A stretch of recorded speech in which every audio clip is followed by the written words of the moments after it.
ऑस्ट्रेलियाई उप प्रधानमंत्री और रक्षा मंत्री रिचर्ड मार्ल्स ने सोमवार को दिल्ली में एक स्टॉल पर नींबू पानी पीने का आनंद लिया और विशेष रूप से यूपीआई डिजिटल भुगतान प्रणाली के माध्यम से भुगतान किया। ऑस्ट्रेलियाई उप प्रधानमंत्री और रक्षा मंत्री रिचर्ड मार्ल्स ने सोमवार को दिल्ली में एक स्टॉल पर नींबू पानी पीने का आनंद लिया और विशेष रूप से यूपीआई डिजिटल भुगतान प्रणाली के माध्यम से भुगतान किया। बाद में दिन में डिप्टी पीएम मार्ल्स को भी राष्ट्रीय राजधानी में एक स्ट्रीट स्टॉल से भारतीय व्यंजनों का आनंद लेते हुए राम लड्डू खाते हुए देखा गया। वीडियो में लोगों को देख के तो लग रहा है ये किसी फॉरेन कंट्री है, यूके में भी, और मे बी तो गोरों को देख के आपको लग रहा है? बिल्कुल, मुझे गोरे देख के लग रहा है मे बी चाइना या यूके या इस तरह के जो मिनिस्टर हैं जो सब्जी खरीद रहे हैं। अब आपने गेस करना है कि सब्जी किस मुल्क के किस शहर से खरीद रहे हैं। चले मुल्क की गेस कर लें। May be Bangladesh. बांग्लादेश क्यों लग रहा है? वहाँ के लोग पीछे बंगाली लग रहे हैं, कुछ उनके फीचर्स देख के लग रहा है मुझे इस टाइप। आपको बताता हूँ यहाँ पे जितने भी होटल्स या खुले हुए हैं इंडिया के अंदर है, छोटा से छोटा जो दुकानदार या ठेले वाला है ना वो कार्ड रखता है स्कैनिंग के लिए। यहाँ पे आई है, उन्होंने करप्शन खत्म कर दी है। नहीं है, कार्ड पे नहीं है, मोबाइल पे है, उनके पास यार डिजिटल हो गया, वो डिजिटल टोटल डिजिटल हो गया है। आपके पास 1 ट्रिलियन अर्निंग की ऐप, आपकी ऐप आई थी सन 2000 में इंडिया में, तो फिर बाद में आई थी, लेकिन आपने उसको नहीं किया। आज भी जितने मेडिकल स्टोर है क्या ये कार्ड स्वाइप करते हैं? नहीं करते, सारे टैक्स हो रहे हैं। लेकिन सवाल ये है कि ये तो 90% ताजिर खुद भी कर रहे हैं।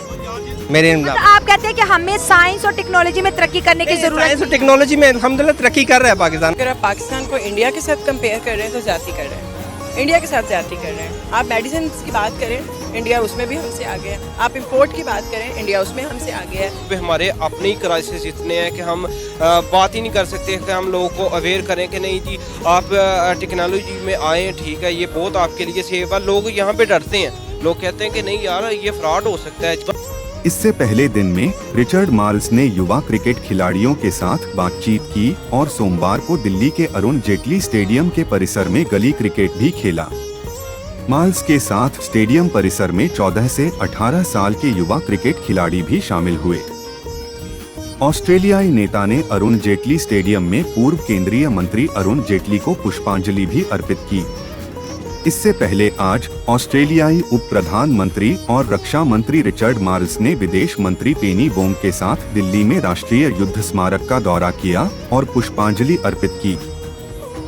दोनों ऑस्ट्रेलियाई नेता शाम को अपने भारतीय समकक्षों विदेश मंत्री एस जयशंकर और रक्षा मंत्री राजनाथ सिंह के साथ भारत ऑस्ट्रेलिया 2+2 वार्ता की सह-अध्यक्षता करेंगे।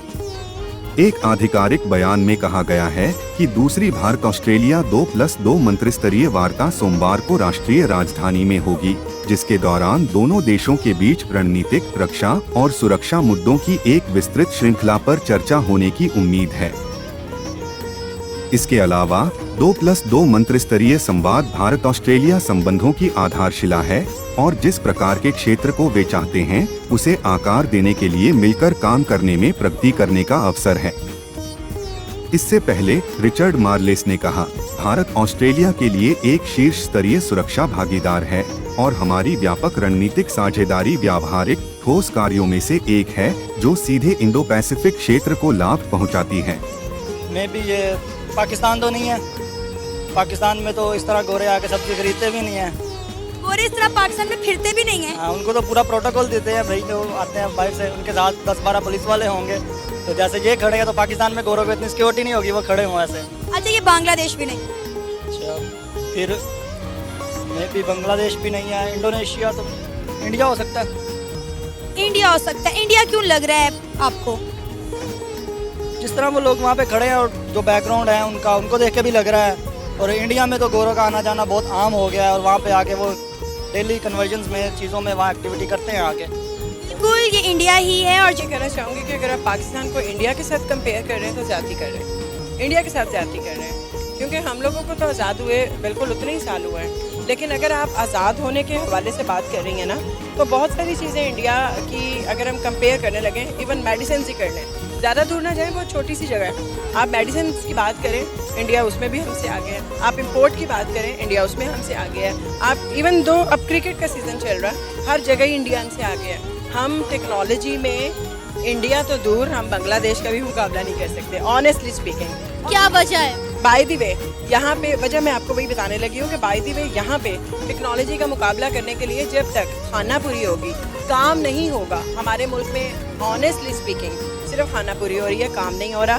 वज़ीर आज़म साहब बैठे हुए हैं, वो कहते हैं कि वो एक मिसाल मैं आपको दूँ कि एक बादशाह सलामत होता है तो वो गीदड़ वाली आपको समझ आ गई होगी। तो वज़ीर आज़म को सब ओके है, हमने ईया का नाबुदू व ईया का नस्ताइन को वोट दिया था, और अगर वो मज़हब के नाम पे भी हमें खा रहे हैं और हमारी आवाम उल्लू बन रही है, इस वक्त जो हालात है, लोग खाने से बैठे हुए हैं, हम लोग डिजिटल टेक्नोलॉजी तो बात की बात है, यहाँ पे डिजिटल थीफ पैदा हो गए हुए हैं। सब एक्टिविटीज़ है। पाकिस्तान अपनी जगह पे बड़ा अच्छा स्ट्रॉन्ग पोजीशन पे है और अच्छे काम कर रहा है। ये तो आप ये कह रही हो ना, आप जाके इंडिया में देख लो वहाँ के क्या हालात हैं। वहाँ पे तो साफ पानी लोगों को नहीं मिलता, वहाँ पे तो वॉशरूम उनके पास नहीं है, खाने के लिए 2 टाइम की रोटी अक्सर लोगों के पास नहीं है।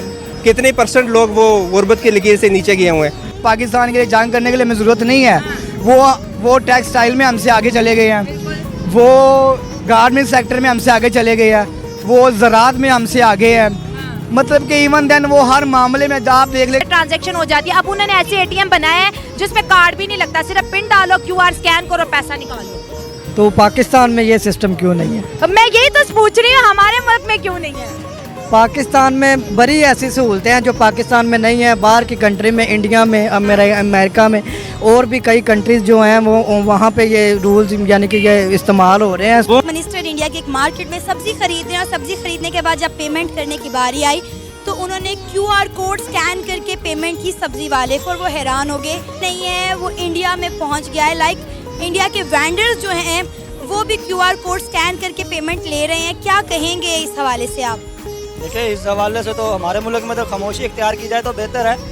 वैसे एज आ टेक्नोलॉजी एंथुसियास्ट और एज आ जो मैं सोशल मीडिया मार्केटिंग करता हूँ, मेरा तो डेली का यूजेज है। हम अपने सब्जी वाले को छोड़े, हम पाकिस्तान में बैठ के बाहर पेपॉल और पेनीयर को एक्सेस नहीं कर पा रहे। हमारी शॉपिफाई की वेबसाइट्स चलती हैं, तो हम पाकिस्तान में बैठ के गोरो जो के उनके पास सारी फैसिलिटीज़ हैं, तो हमारे पास पेपैल नहीं है, वो हमें अपना मनी ट्रांसफ़र नहीं कर पाते। हम डॉलर्स अर्न करते हैं, हम उसे पाकिस्तान में नहीं ला पा रहे। तो ट्रांजेक्शन के हिसाब से इंडिया बहुत आगे निकल गई। ऐसी अब जो छोटे छोटे शॉपकीपर्स हो गए वो भी यूज़ कर रहे हैं, और ठेले वाले भी आप हो गए इंडिया में, वो भी वही ऐप्स यूज़ कर रहे हैं। डिजिटल ट्रांजैक्शन में इंडिया ने नंबर 1 रैंकिंग हासिल कर लिया। पाकिस्तान में इसका कॉन्सेप्ट तक नहीं है, लोगों को पता ही नहीं है डिजिटल ट्रांजैक्शन क्या होती है। होना तो दूर की बात, क्या कहेंगे इंडिया की इस कामयाबी पर और पाकिस्तान की इस हालत पर? थोड़ा सा अफसोस, और उसके बाद ये कि यहाँ के लाइक प्रॉब्लम बैंक्स में है। बिकॉज बैंक्स जो हैं वो इतने फ्रेंडली नहीं हैं कि वो लाइक सिंपल एक एग्जांपल अगर आप लें तो ये वो जो घर वाला लोन है, जो अपना घर ले लें जी आप, तो उसमें अब बैंक को आदत ही नहीं है कि वो लाइक